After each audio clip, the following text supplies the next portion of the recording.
Let's talk about the highest appreciating asset class today. It's crypto, not stocks and bonds. Boy, this ain't for play. My word plays to educate the children around my way, so they can get out the hood. No, I don't want to stay. Education's critical in my life, pivotal. Could have been in jail or dead. Yeah, it's just that simple. But back to investing. Here, take some notes. Never go all in like jumping off a boat. Dollar cost averaging. Google that term, so you can keep your shirt on, so you don't get burned. Now there's a risk to all investments. This you should know. You can take yearly profits and get ready to. What's up, gang? Hey, Maddie. How's it going? Good to see you all. So all four of you are excellent speakers when it comes to HEX. And so I'm really excited to see you guys all on a panel together. Thank you for being here. And I will let you take it away for the next hour. Thanks, Maddie. Appreciate that. Yeah, thanks. Hi, guys. Hey, HEX team. How y'all doing?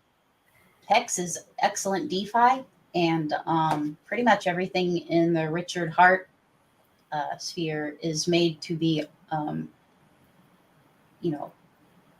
maximize the process of DeFi, right? We've got the PulseX, we've got HEX, which really it fosters the importance of self-custody, right? Because you're the one who stakes, you're the one getting T-shares. It's kind of, I'd like to see it on the DEX. I like seeing everything on the DEX, but when you stake, you need to hold it in your own wallet. You know what I mean? So it trains you to be more efficient in DeFi.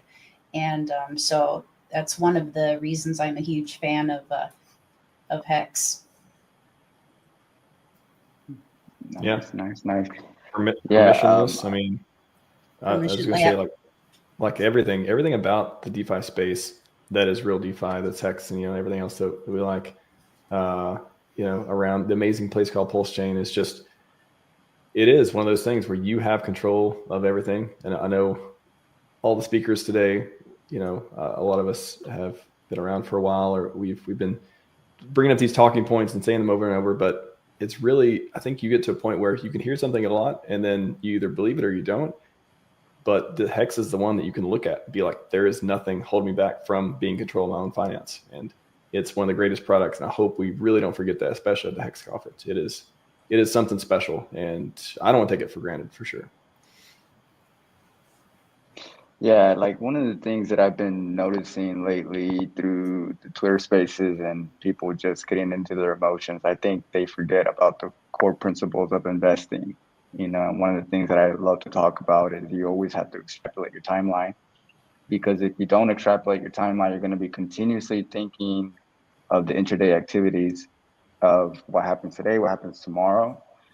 And a lot of people have this misconception that this is a get rich quick type of scenario. This is a, first cycle or pump and dump situation. But the main reason why HEX was created is for you to stake it for a long time, 10, 15 years out. If you're not staking, if you don't have a couple of stakes out for 10, 15 years, in my opinion, you're not doing it correctly.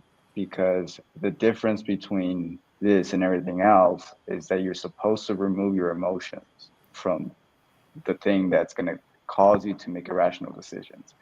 And when you make irrational decisions, that's when you basically, quote unquote, people shoot themselves in the foot, because they let their emotions get in the way. And unless you are an experienced, seasoned investor coming from traditional finance, emotions are the first thing that comes into place whenever you see red candles. You immediately get really emotional, addicted to your money, and you think all of the money that I worked hard to accumulate through my 9-to-5 or through your business, you see it evaporate, on paper.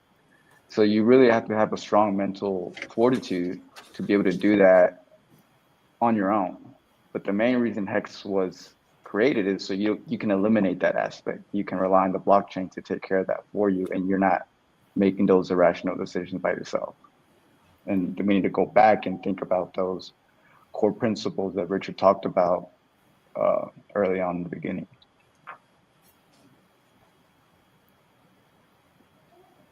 Yeah, I think too that it's one of those. I love HSIs. I love.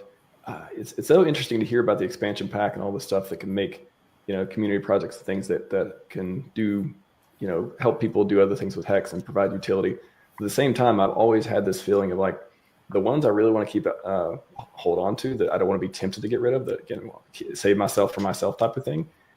The native stake really appeals to me for that, because even the liquid staking and you talk about the other derivatives and products and stuff too, they still I don't want to give myself an out. I don't want that flexibility. I kind of want to like lock myself in on maybe not everything, but a lot of stuff. I don't want to be tempted with, oh, you're not going to liquidity for this or that, or but it's amazing that we have again all these people building all these utilities on the product. You can have that, and people are like, you know what? HSS for everything. I have full control over my future stuff. I'm not worried about it. I'm going to do this or that. They're transferable, all these features. And some people, me, I still have that affinity for it. I love that. When I make that decision, it is me. It is that truth engine. I'm 100% Your audio is a little bit muffled, and it's just recent. Yeah. I don't know if you could like get closer to the camera or something. It's just internet up and down, probably. Oh, you're better. Yeah, You're better now. It's just latency. It's just latency. Rock. But yeah, I don't right. always like removing. I don't like always give myself more choices when it comes to that. I really like that staying 1-to-1. Furu, what are your thoughts? My thoughts, I mean, I agree with everything that everyone said. So yeah, I mean, I just continue to buy and stake and wait. That's all you got to do, right? Just stake it till you make it. Yeah. What do you guys think? When's this ruling going to come out with the motion to dismiss or lack thereof? 2 It'd more be weeks. funny if it came out in the middle of a conference. It's almost like PulseChain. I have breaking Right? news. Breaking news. Hexagon's unaffected. Hexagon's unaffected. Yeah, right. I know the Eastern time zone. You're pulling one on us. Oh yeah. Oh, it's 10:30. It's not too bad. We've done later. Auntie Carol has That's stayed true. up to make this informative decision just for us. Boy, yeah. But the funny thing is, really, no matter what happens, it's immutable code and it's made to be DeFi, made to be decentralized, right? So obviously anything decentralized, anyone getting into this knew that there was going to be some sort, at least one fight on their hands, right? This isn't the most chill way to play around like with crypto, because if you have self-custody in almost anything, people are going to be angry about it. And that even includes if you do everything correctly, if you report your taxes, if you pay and everything. I mean, no one can take that money from you, and that's the big plus of having your own hopefully cold storage wallet, right? Is it's your keys. It's not even a DEX. No one can go hack the DEX and take it from you, right? And no one can make derivatives off your stuff without your consent. And so that's pretty great, and people are learning about it. It's still new. I mean, when you see that Bitcoin hit 100K and everyone's crazy about crypto again, right? And they're talking about it, and they still don't quite know the difference between the DEX, buying Bitcoin on Venmo or whatever, and DeFi. Even that you'd have to use Bridge, or what a decentralized exchanges, how it even works, how the farms work, the incentives there, impermanent loss if you do decide to farm, all this stuff. People are it's still so new. And the way I see it, Richard Hart products are just one of the, not the first, but one of the first that really try to have a self-contained, ecosystem where people know how to do it, right? I mean, after you go through the bridge and initially get your Ethereum, right, and put it through the bridge, it's really hard for a lot of people to do, but as more and more, as time goes on, crypto gets attacked more, people are going to move more and more to the DeFi space probably over time. So, Yeah, there's something interesting that you mentioned there, that self-custody and self-possession. It's in other words, it's a threat to power. Whenever someone doesn't have a third party or a government agency or an institution doesn't have the ability to seize your assets, whether that's in our case it's crypto, it's a threat to power, because you can't. The biggest way to control someone and to silence them is through taking away their resources. I mean, we see it over and over again through this areas outside the crypto space, with the cases against Trump, with Richard Hart, with people like the Tate brothers. Those are examples that we can use within our space and environment to understand what the threat to power is, and that is having control of your own money. Because the moment someone has access to your bank accounts, to your retirement accounts, to your 401k, your Roth IRAs, and you say something that they don't like, they can immediately tell you, silence you by seizing those assets, putting a lien on your property, putting a lien on your real estate, whatever it may be. And then you have no choice but to kneel to them and to oblige to it. But the people that you see that are the most successful and are able to quickly alleviate from all that are the people who have self-custody of their own assets. Richard Hart, Tate brothers, and Trump are examples of those individuals that you can't silence.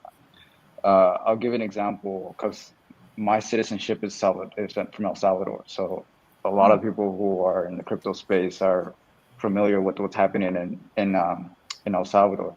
Oh yeah, one of the biggest reasons, big things, and a lot of Hexicans are have eyes on the country and what's going to happen in the future. But in the past, prior to Bukele coming into office, the reason why El Salvador was such like any other third world country, it was because the corruption between poor presidents, quote unquote, were just bought out by the corruption of the gangs or the mafia or whatever it may be. But when you have a president who has their own money and who can't be bought out, then they can't take control of his power, right? He becomes he was able to sustain himself and not be bought out, which allowed him to set his own policies without having to take a knee to somebody else. And I use that example because that is the power that you have when you have self-custody, when you have things in your own possession, when you have actually true DeFi, when you follow the principles of Satoshi, of Bitcoin, and then you follow the principles of HEX with Richard Hart. That is the equivalent of taking back control of that power. So a lot of people think just one-dimensional. It's like, oh, we're in crypto. It's just like get rich quick. No, you have to think 5-10 years out. What does having your own power mean in the future when they're threatening to take possession of your assets? And if you don't have it in your own custody and you have it all in third-party financial institutions, then you're at the mercy of somebody else telling you what you can and cannot do and what you can and cannot say. So I hope people understand the concept of what real DeFi is. And I think a lot of people have lost that over the past couple of years. We have a new wave of Hexicans coming in who they don't really believe in the Satoshi vision and the vision that Richard Hart painted, which is just a better version of Bitcoin. They kind of just followed into the whole, cryptocurrency wave, get rich quick, and they forgot the true principles. And I want to remind that of people, go back to the very, very, very beginning, very, very core principles. It's just my thoughts on that. It's you have a lot of people with the wave, and it's usually when Bitcoin and Ethereum reach a high, and then you get people, the altcoin season or the meme coin season, you get people getting in out, buying shit coins, not reading white papers. That's a big thing. Just going on what other people say, not doing the research, and unfortunately just getting rinsed, right? And it happens every cycle. And HEX is great because whether it's an HSI format or native, you could you stake it and you can't fumble it away, right? So that protects shitcoinery a little bit. Yeah, I think it's just been, I said it, like I said a million times, a long bear market. People get bored. They start reprioritizing things. Maybe before they were in it for true DeFi, and also we can have mad gains. Now they're like, you know what? Just give me mad gains. We'll do DeFi later. I just want mad gains. Like, it's so easy to like fall into that. And like, why wouldn't that? That aligns with a lot of people's goals and stuff, anyways. But it really is this zooming out, bigger picture type of thing of, I do want a place where people can't tell me what to do, how to transact. I want those freedoms. I want those to be protected. And why not have amazing price performance at some point, hopefully in the future, once again, to make it all just, all just bring more people in, make everything easier for onboarding, and show them like the power of these systems that you can build and be without all the gates and, all that stuff too. I want to ask you all a question too. I think I asked this last conference because I'm genuinely curious. Without green candles, I know we've had some here and there, but assuming, we don't have them today. I don't know. I'm looking at the charts today. Assume not everything here is not. But like, how do we, until they come or whatever, how do we onboard? How do we get people excited about these things, especially when other ecosystems, other things are popping off here and there? How do we get them to not run and chase the shiny candles away from true DeFi and away from other places, and get them to at least stay here or participate or contribute more? How do we do onboarding without the number one onboarding tool? TikTok I'll and YouTube go Shorts. first. Yeah. Or anybody, and whoever wants to go first. Well, first of all, it's cheap, right? And it's hard to get into, so you can kind of tap into that edgelord kind of. I mean, assuming you're talking about PHEX, especially, like, hey, first of all, don't put in anything that you can't lose.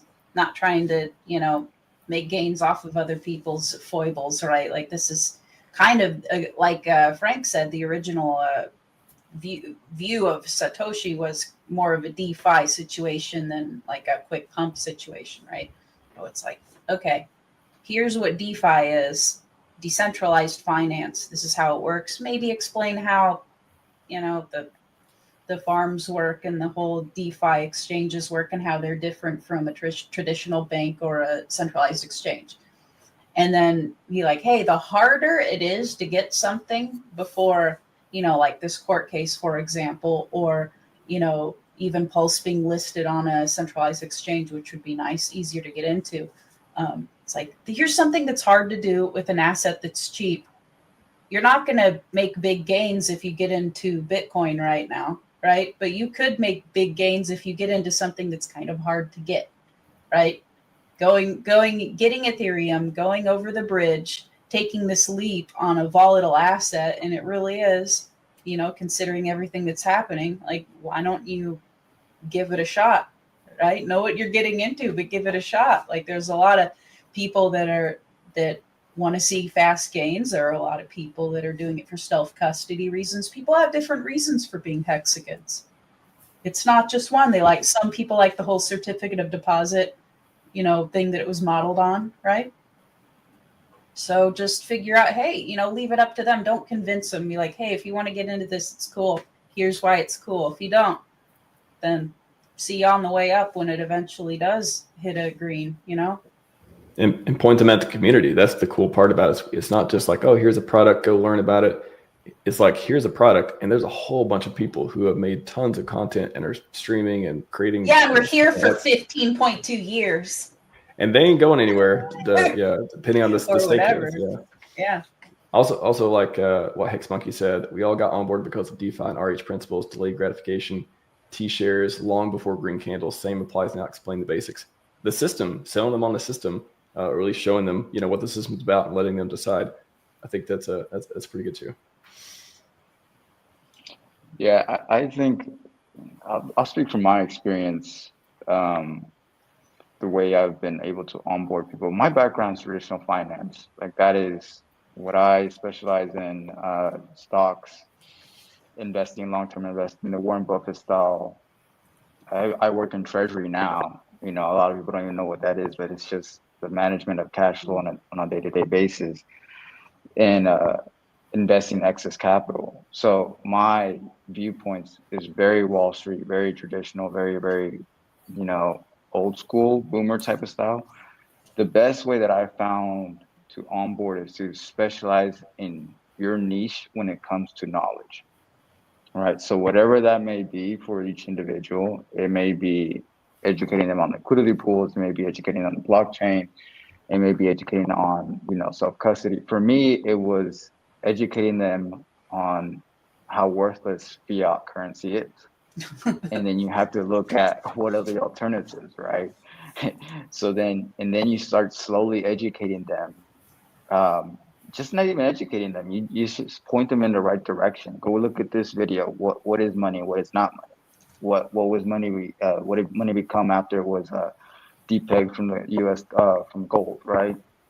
So then once you realize it was just paper fiat, it was printed, then you have to look at, okay, what am I going to do with my excess capital to outperform the inflation rate? And then you have very few options. Like when you understand what money is and what it isn't, you look at the options that you are available, and you realize that there's not many out there. So then you have your traditional finance, which is like your stock portfolio, you have your real estate, and then you have a business. Those are really, and then recently, now it's crypto, right? But prior to that, it was just those three perspectives, those three alternatives. Well, businesses, we already know it's very incredibly difficult to succeed in that over a 10-year period. Okay, so that's one option. When you look at real estate and stocks, we'll go study Michael Saylor. Those appreciations of those assets are just simply the debasement of currency. So you're not really going anywhere. You're kind of just keeping up with the inflation rate with extra headache, especially in real estate. You're just becoming a landlord. And the appreciation that you see in your portfolio is just the debasement of currency, which is the devaluation of the dollar. Okay, so then you just the question becomes solving for X, which is what asset out there outpaces the inflation rate that you see that the government debases the currency in. Well, we already know that it's not the S&P, it's not real estate. The only other thing is crypto. Okay, then you have to understand what crypto really is. What was the Satoshi vision, which is self-custody and not relying on somebody else. Well, then, okay, if that's the original vision, then you look at every other cryptocurrency out there. Everything else is all dependent on third party. So that's not real crypto. That's just another form of degenerate gambling. Okay, so you can eliminate the majority of cryptos out there. So the only thing that really remains is following the principles of real DeFi is just Bitcoin and then HEX, PulseX, PulseChain. Okay, but then you take the coordinated risk. Which one do you prefer to go into? Something that's been out for 13 years or something like HEX that's only been out for a few years? So when you break it down in a logical perspective, people just tend to make their own decisions because it just makes sense. That's how it's worked for me. A lot of people that I've onboarded, they come from my background too. They come from traditional finance, and they just like, oh wow, okay. Well, once you put it that way, I can dabble a percentage of my portfolio on this, an alternative asset class. So I just recommend people focus on their niche. I can't onboard someone on liquidity pools, right? That's not going to work for me. That's because I'm not that knowledgeable in it, right? So, but somebody else might. And T-shares are kind of hard to explain to somebody for the first time too. Like, It seems like you can kind of get the whole, all right, this is modeled upon a certificate of deposit. So you stake it, and when the longer it's staked, or whatever, that kind of like a certificate of deposit. And after that, after people get more comfortable with the idea that you have self-custody and you stake, well, okay, what is a T-share? Why is it up to almost 40K hex per T-share now? Like, what does that mean? What does it mean when you emergency unstake and some gets put back into a pool, and then it's kind of complicated, right? Like, is people like HEX, we take for granted that there's a lot to it, and people still don't know about it. They don't know about good accounting. You know what I mean? So onboarding, it's kind of like, hey, this is going to be a little more in depth than Bitcoin. Not used to it, but I think really at this point, Ethereum is too, now that it's proof of stake. But I think that one of the simplest ways is just pointing them, like showing them again, like showing them how here's a community of thousands of people who have locked the product up for a number of years, like 7 years on average or something, with a nomadic, this founder who wants to be a force for good in the world and doing all these things. A true DeFi, you're not going to lose it. It's not going to go to zero. We're not going to lose all your money, like all these other platforms that went down have all these advantages, and be like, yeah, if you're interested, I can tell you how it works. I can show you how it works. If you don't want to stake, you don't have to stake. Yeah, but here's all the advantages. And if not, maybe you'll just learn about crypto and figure out what you're really into if that's not it too. So I think it can be simply distilled because we are such a force with so much good information and content out there already. Yeah, like one of the ways that I kind of tie back the T-shirt system is like, again, I always have to use TradFi because it just is what people understand the most in my environment. Whenever you own more shares in a company that pays dividends, the more dividends you receive, right? So it's the same thing in the T-shirt system. The more T-shirts you have, the more HEX you're going to receive.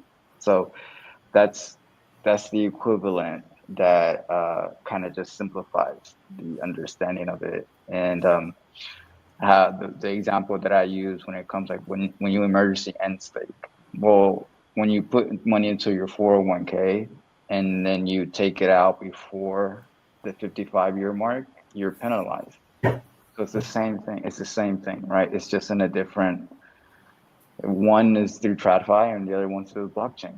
And one is relying on a third party and one is relying on code. And I think a lot of people have a hard time just grasping that code is who you're making that contract with. It's who you're interacting with. And it's not Fidelity, and it's not Charles Schwab, it's not Morgan Stanley, it's not Merrill Lynch. It's you and the blockchain, right? And education goes a long way, and it takes hours. I mean, it took me 10,000. I did my 1,000 hours of digging and digging and digging before it finally made sense. And then when you go down the rabbit hole, you don't stop. And I think that's the only way you're gonna be able to have that conviction where you see 99% drop, and you're like, oh, time to go buy because it's on sale. You're all excited. Yes. Yeah. Would you say it's 10,000 hours for 10,000x? Is that what you were saying? That's a good one. We should quote that. 10,000 hours for 10,000x. There you go. There's T-shirt.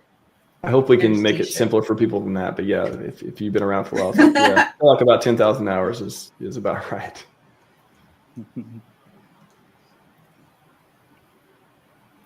But yeah, I got it. Oh yeah, this book is pretty good for onboarding.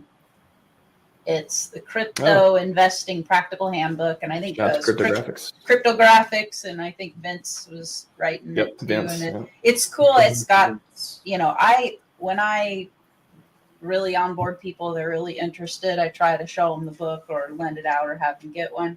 Just because again, people like to have something that's just solid and quick to read. Again, you need to teach them how to read white papers too on any DeFi crypto or any crypto they should, right? Like, hey, if you're going to hold, because I'm hog pro, I want people to hold, right? And so HEX is the perfect, it's the perfect token to hold because it's basically a certificate of deposit. Like in traditional finance, that's,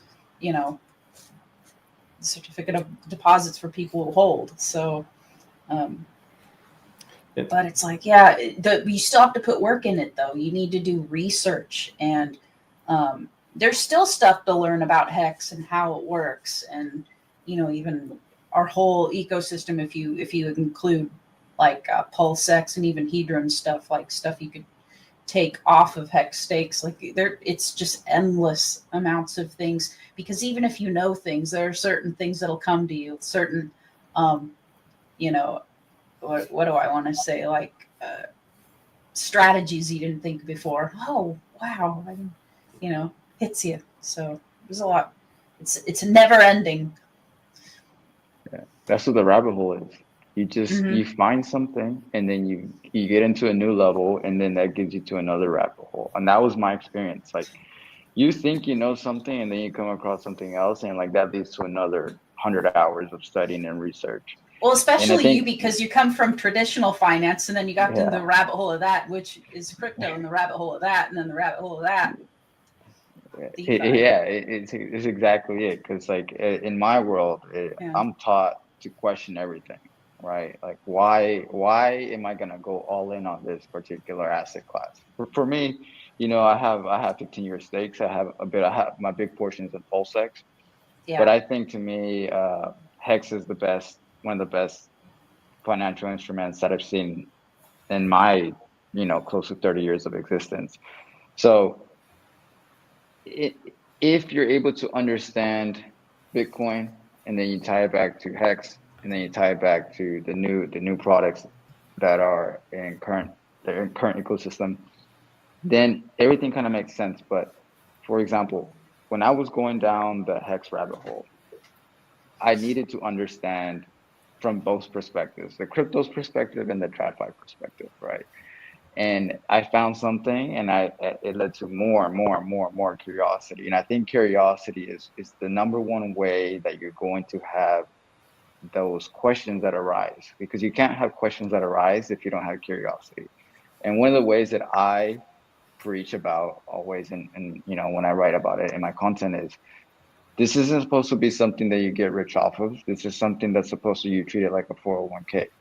So when I was at work, and I was working my desk job, and I was working my 9 to 5, I'm listening to podcasts every single day, or just listening to people who are smarter than me, and just absorbing the information. And then that leads to another rabbit hole. And then whenever you get conviction, like, dang, what this person said is true and accurate, you have this momentum build up, and then you go through more research and knowledge, and you just accumulate wisdom. And then when you accumulate experience with all of that, that's where, like, you learn firsthand, like, oh, this is what 15-year stakes does. Oh, this is what emergency end staking is doing. Or like that situation that we had a couple of weeks ago, where one of our community members lost his PulseX by doing it in the incorrect address, right? So you learn through these experiences, just like sometimes you have to learn the hard way. And I think one of the best quotes that I could possibly just talk about is, the best way to get rich quick is to get rich slow. And that's what HEX is about. Very true. I'm tired of this delay. What is it? Gradual, instead of a sudden wealth syndrome, it's gradual broke syndrome. Yeah, let's go with the gradual broke syndrome. No more. Let's get back on the right track here. Speaking of that, Fuber Finance, what's your wish list for HEX community in 2025? Start with you. All-time highs is what I'm wishing for. And, me and you both. I know I can't stream every day. I'm working very hard as a wagey, stay above boards, make a living. But I do check the price every day, and I check Twitter every day for what it's worth. Big shout out to Brizology. I see him in the chat. Love him. He's awesome. I see him on Twitter a lot too. So, I mean, yeah, that's really what's going on. What do you all think? What I'm saying, so. Wish list for HEX community 2025. What y'all got? Wish list. Well, I mean, I hope the SEC drops the case. You know what I mean? That'd be cool. But I don't know. I wish that Pulse would be listed on the centralized exchange. I know this whole panel's about HEX being DeFi, and that kind of blows in the face of the whole Remove point her. of the panel. Remove her now. All right, bye. Bye. I messed up. No, I'm calling back up. No, but I think it'd be great because it's because of the volatility and the fact that it's low. It is kind of hard to onboard people, especially people who don't have experience in crypto, because the right place to be onboarded is when something is cheap, hard to get into, and obviously not going away, right? And there are hardcore reasons why the price isn't as high as it should be. And so that's when you should accumulate. But people are apprehensive. They're not ready for it, or they want it to pump like right now. And they're like, I don't know, it's kind of nice to be able to accumulate. But, you know, since it is DeFi, and we have other things to contend with, you know, HEX, the way it works. But PulseChain is different. I think Pulse is different from HEX in that it's going to be easier to get that onto a centralized exchange, and therefore easier to onboard people. So if you have that fiat on-ramp right onto Pulse, assuming like PHEX is your final goal, it's just going to be like cutting a lot of steps, a lot of apprehension, you know, less IPFS links if that scares normal boomers away. Stuff like that. I don't know. Might be a great year. Normal boomers, people of all ages, IPFS links are for nerds. nerds, I love them, people but and for everyone boomers. else, That's all it is. As a nerd, I love all the hashes and all the stuff like that. But I know it's not helping onboarding. But again, it's like the gold back currency. The gold backs. Oh no, well, yeah. I'll downloadable DeFi. It is. I hope it catches on and everyone's like has more of a reason to be like, okay, I'm going to go through this to it. But it's the friction it also introduces between. There's trade-offs with these things with all the true DeFi stuff. But true DeFi to the moon. However, new onboards who don't know how to use a hardware wallet, struggle is real. Hardware wallet must for DeFi. Hardware wallet, please. I know it's hard. It's hardware. It's hardware, and then it's also hard. You have to spend money, but please get a hardware wallet. Holy cow! I will say that's probably on my wish list for 2025 is DeFi to the moon. People remember that they want to be free again, and not just they want to make money and be free, and also frictionless experiences to get in and out of the ecosystem. Like that would be fantastic for us. Yeah. When's Richard Hart going to stream? That's a nice wish. He's been a little hands off lately. It's a nice to have. I mean, of course, I'd love to see him live, but I'm kind of used to not. So I'm like, when ready, Deb, when ready. We got a little Christmas thing, right? A little Christmas. Merry Christmas. We had a ominous missing from the throne picture. Is that a key signal for anything else happening? Does that mean we get a return to the throne? That's kind of cool, actually. I like that if that's an Easter egg. I mean, this community it's pretty funny. Like the stuff that happens to Richard, the stuff that happens to people, whether it's dramatic or funny or heartbreaking. Like you follow people because you're stuck with them for 15.2 years, right? And you know, it's pretty wild. Like, and then you have Richard with all of his dances and Gucci stuff, and you know, spinning watches wherever they're at now. You know, the twerk of an angel.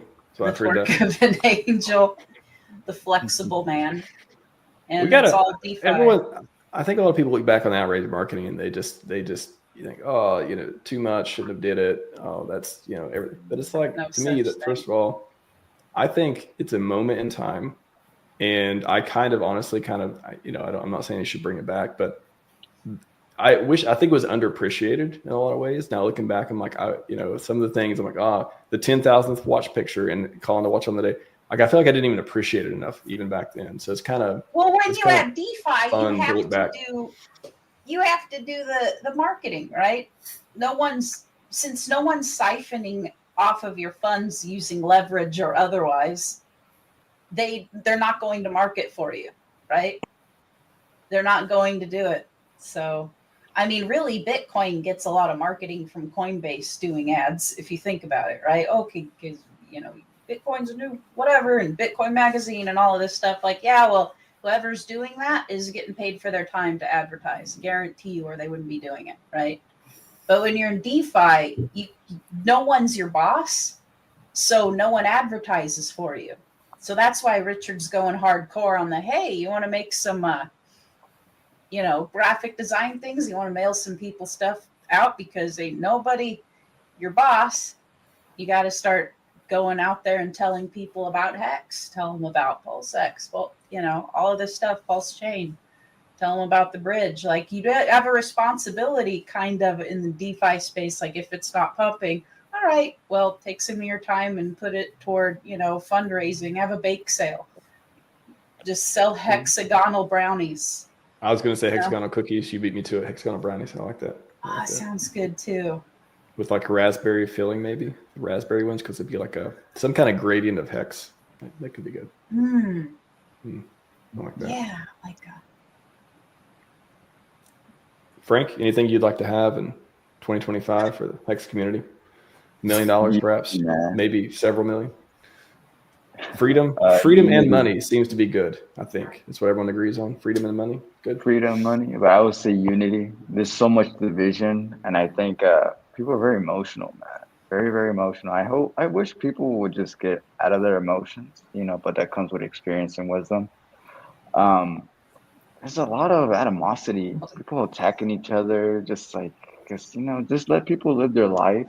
People have different circumstances that they have to resort to different ways of doing things, but okay. But that's why when it comes to investing, you shouldn't be relying on these things.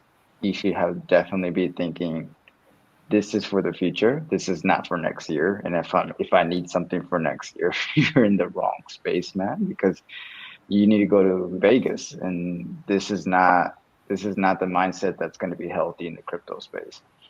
You're going to get wrecked very, very, very, very quickly. And I feel a lot of people get very emotional. That's what causes a lot of division in the community. Some people have the true DeFi, core principles, long-term staking, 15-year 555. And then you have other people who are getting very emotional, like, oh, why didn't it happen today? Why didn't it happen tomorrow? Why is it taking so long? And then all of a sudden, a lot of arguments start from there. And then a lot of people start just blaming other people. The lack of accountability, every day you just see people going further and further away from the core principles of what Richard was talking about. And I think it's part of the duty for people who have a voice to kind of bring back that rational thinking. Accountability goes a long way. It goes a long way in life, and it goes a long way in investing. And the moment you start pointing at other people for your own failures, I think that's when you have a victim mindset. And that's what leads to very emotional aggression towards other people. I see it every day, tackling certain people on Twitter, like, why'd you do this, or why'd you do that, or creating drama. I guess is another way of saying it. Just creating drama because of they made poor decisions, or they needed something to happen on their time schedule when nothing in life happens that way. So, well, crypto people are kind of edgy to begin with. Like, I don't think I've ever met like anyone who was one of the first people getting into Bitcoin that wasn't like a nerd or edgy or weird, or had bullets in their fridge or something. Like, I don't really expect, like, the part of the problem, the plus and the minus of people in crypto, either like doing drugs and showing up in the Telegram, or making a shit coin, or messing up or sending something somewhere else, it's chaos, right? And so it's either heartbreaking, or you can find a good side to all of it. Like, all of these people get pissed at each other. If someone hashtags Hex or PulseChain, guess what climbs up the algorithm, right? Doesn't matter what you're talking about if they're fighting. You know what I mean? People trying to get value out of the ecosystem, out of the core chain, the core tokens. Don't gamble with what you don't want to lose, right? If you see something that's really cool, you don't have to listen to me, but you see something that's really cool outside of the core Richard Hart thing, and you're really into it, or something that you want to hold, don't fumble most of your bag, right? Like you're not going to be heartbroken at the end if you're just reading white papers and careful. Because the thing about holding is it's just as much research as people who trade all the time, except the research is in reading the white papers. The research is in, analyzing the chain, seeing what's going on, seeing like what's with this liquidity pool, what's going on here, and you need time, you need to look into that. But other than that, people fighting with each other, people kind of being edgy. It's DeFi crypto. Like a lot of these people got into it because they weren't satisfied with the status quo. So it's gonna be a part of the shakeout too. The part of the shakeout of it is people that can't sit still. So it takes a special person to get into something so weird like DeFi and sit still with it. You have to kind of make yourself a guru, right? Like, okay, I'm weird enough to be here, but I'm not like nuts enough to leave, right? Does that make sense? No, okay. Actually makes a lot of sense. And I think a good point to that is from a positive perspective, you can kind of see that very bullish, because when you see all of this, when you just describe chaos, a lot of people just going at it each other, right?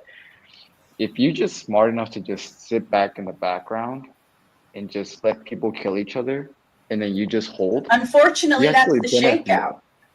Yeah, that's like, part of the process. I don't want people to fight, but if they want to, go to hell, emergency end stake. Right? Oh, thank you for your service, as Hodl Dog said. Thank you for your service. You wanna not do what you said you were gonna do, that is a potential plus of HEX, right? I just want to remind everyone of Richard's favorite quote. If you're listening and haven't heard it before or otherwise, I think it's very important to understand this as the founder and kind of the ethos of a lot of this community too. Nothing in this world can take the place of persistence. Talent will not. Nothing is more common than unsuccessful people with talent. Genius will not. Unrewarded genius is almost a proverb. Education will not. The world is full of educated failures or derelicts, I think in the original quote. Persistence and determination are alone are omnipotent. Calvin Coolidge. Persistence. Very, very important. I think that kind of thing was also in, what the heck was that book? Oh, dang it. I have a green screen behind me. I can't even look at my books. It was like a wealth building book by, I forgot. Anyway, yeah, persistence is huge. It'll come to me. But, your T-shares are persistently paying you payouts every day. And it's been more than 7 lately. So that's pretty sweet. Let's talk about persistence while holding. Yeah. You don't have to do anything for that. You just sit back and look at all the payouts if you're staked. Got to be staked to get those payouts.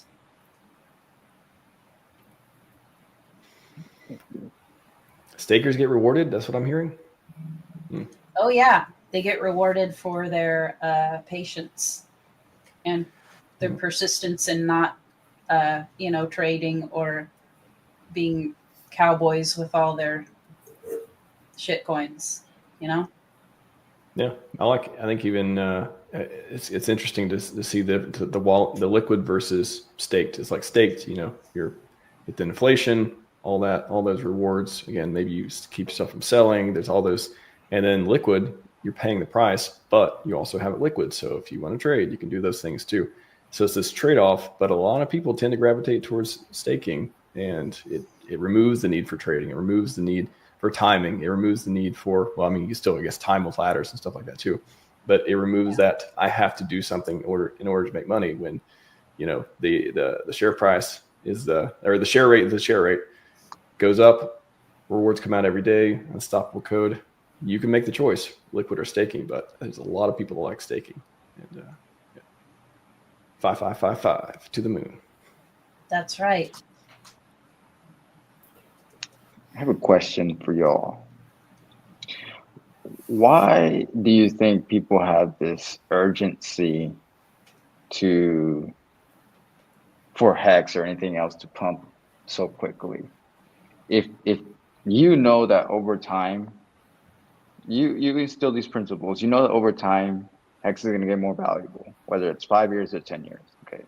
You know that the currency that you hold, native currency, is devaluing at an exponential rate. Okay. You know that apart from crypto, everything else is just mediocre investments. Okay. So what is the urgency of trying to get this to pump overnight when you know that overnight pumping doesn't sustain itself? We all know that. A healthy growth is steady. You know, go up, down, up, down. It's always been like that. Look at history. Healthy corrections are healthy for the overall market because it rebalances the value of the asset that whatever is being traded. So what is the urgency that people have of, I need it right now? Why? I'm always curious about that. When you took all those things into consideration.